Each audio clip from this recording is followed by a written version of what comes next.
नमस्कार। क्या आपने नोटिस किया है कि पिछले कुछ सालों में गर्मी का मतलब सिर्फ तेज धूप नहीं रह गया है।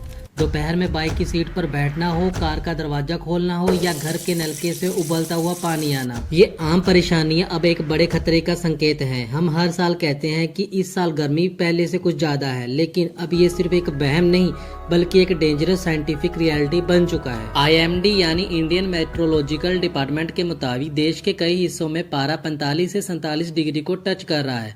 लेकिन सवाल ये है कि आखिर हमारा प्लेनेट हर साल अपने ही रिकॉर्ड क्यों तोड़ रहा है। इसके पीछे दो बड़े फैक्टर्स हैं। पहला हीट डोम का बनना, दूसरा पैसिफिक ओशन से उठने वाला डेंजरस क्लाइमेट पैटर्न जिसे हम एल नीनो कहते हैं। आज इस वीडियो में हम इसी के पीछे की साइंस को आसान भाषा में समझेंगे। आइए सबसे पहले समझते हैं हीट डोम के बारे में। सोचिए आपकी गाड़ी दोपहर की धूप में खड़ी है और इसके सारे विंडोज बंद है। सूरज की धूप अंदर आती है और अंदर की हवा गर्म हो जाती है, लेकिन विंडो ग्लासेस बंद होने की वजह से वो गर्म हवा बाहर नहीं निकल पाती। इसी वजह से कुछ ही मिनटों में गाड़ी के अंदर का टेम्परेचर बाहर के मुकाबले डबल हो जाता है। बिल्कुल यही सेम चीज हमारे शहरों के साथ हो रही है। जब आसमान में हाई प्रेशर बनता है तो वो एक इनविजिबल कांच के ढक्कन की तरह काम करता है। जमीन की गर्म हवा ऊपर उठना चाहती है, लेकिन ये इनविजिबल ढक्कन उसे वापस नीचे दबा देता है। हवा बाहर नहीं निकल पाती और वहीं लॉक हो जाती है और रिजल्ट, पूरे का पूरा शहर उस धूप में खड़ी कार की तरह अंदर ही अंदर उबलने लगता है।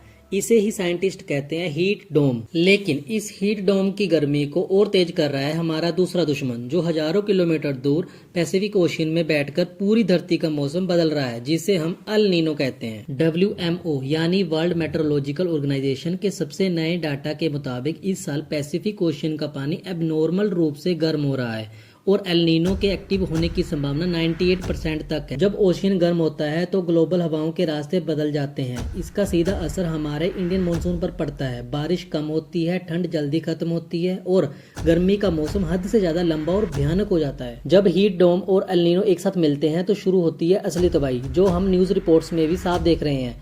एक्सट्रीम हीट वेव यानी जानलेवा लू के कारण देश भर में हॉस्पिटलाइजेशन के मामले तेजी से बढ़ रहे हैं। लेकिन एक और भयानक रूप हमारे पर्यावरण पर दिख रहा है। लगातार बढ़ते तापमान और सूखे मौसम के कारण उत्तराखंड, हिमाचल प्रदेश और नॉर्थ ईस्ट के कीमती जंगलों में आग लगने की घटनाएं अचानक बहुत बढ़ गई हैं। साइंस कहती है कि जब हवा में नमी खत्म हो जाती है तो जंगली पत्तियां और झाड़ियां बिल्कुल बारूद की तरह सूख जाती है। ऐसे में एक छोटी सी चिंगारी भी पूरे जंगल को राख कर देती है। ये आग न सिर्फ कार्बन एमिशन करती है बल्कि जंगली जानवर और हमारे इकोसिस्टम को भी पूरी तरह से तबाह कर देती है। इस पूरे सिनेरियो में दो और बातें हैं जो शहर में रहने वालों के लिए जानना बहुत जरूरी है। पहला है वेट बल्ब टेम्परेचर, यानी जब गर्मी के साथ एक्सट्रीम ह्यूमिडिटी मिल जाती है तो आपकी बॉडी का नेचुरल कूलिंग सिस्टम यानी पसीना आना पूरी तरह से फेल हो जाता है, जो आपकी बॉडी के लिए डेडली हो सकता है। दूसरा है हीट आइसलैंड इफेक्ट। शहरों में जो कंक्रीट की बिल्डिंग्स और पक्की सड़कें होती है वो दिन भर हीट को एब्जॉर्ब करती है और रात को उसे हवा में रिलीज कर देती है।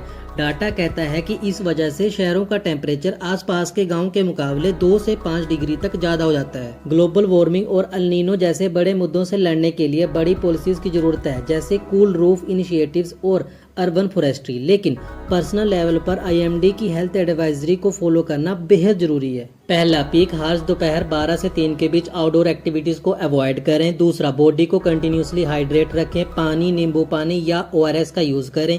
तीसरा, एक जिम्मेदार नागरिक के नाते इस गर्मी में बेजुबान पक्षियों के लिए अपनी बालकनी या छत पर पानी जरूर रखें। मौसम बदल रहा है, इसलिए अपना और अपने परिवार का ख्याल रखें। अगर आपको ये साइंटिफिक एनालिसिस इंफॉर्मेटिव लगा हो तो इसे शेयर करें और ऐसे ही कंटेंट के लिए चैनल को सब्सक्राइब करें या पेज को फॉलो करें। Stay safe, stay hydrated.